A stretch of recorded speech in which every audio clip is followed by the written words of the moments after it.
During the swearing-in ceremony of the governor-elect of the Aragua state, Joana Sanchez, the president described as false the document issued by the Trump administration, which points to alleged refusal of the Venezuelan state to receive its nationals in the U.S. In response, Maduro highlighted his government's commitment to the safe and dignified return of migrants through the Back to the Homeland plan.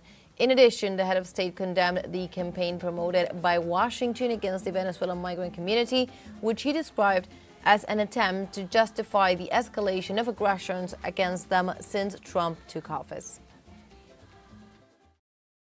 We continue in Venezuela as the first edition of the AgroAlba 2025 Expo Fair continues in the city of Caracas.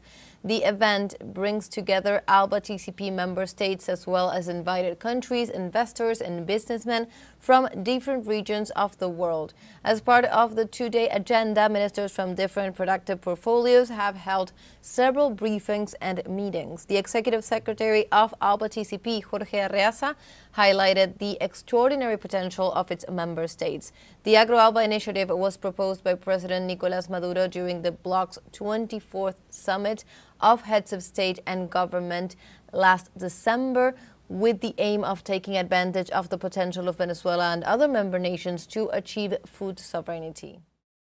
And the United States Supreme Court rejected the Mexican government's $10 billion lawsuit against firearms manufacturers for contributing to the armed violence of drug trafficking cartels.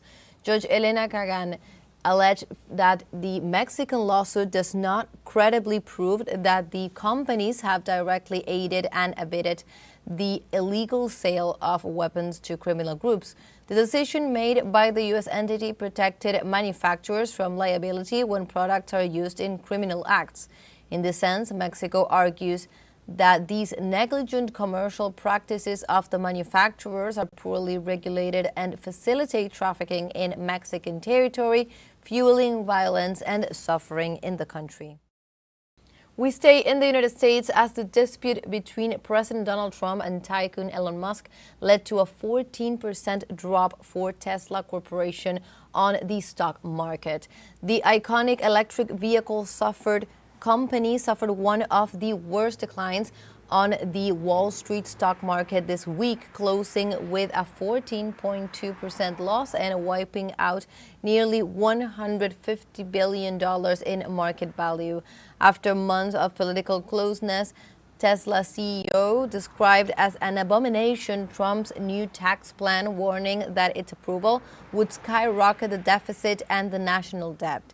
In response, the Republican leader threatened to withdraw all governmental subsidies and contracts from companies owned by Musk, including Tesla itself. Venezuelan President Nicolás Maduro condemned the United States' disinformation campaign against Venezuelan migration, emphasizing the efforts and commitment of his government with the safe return of migrants. During the swearing-in ceremony of the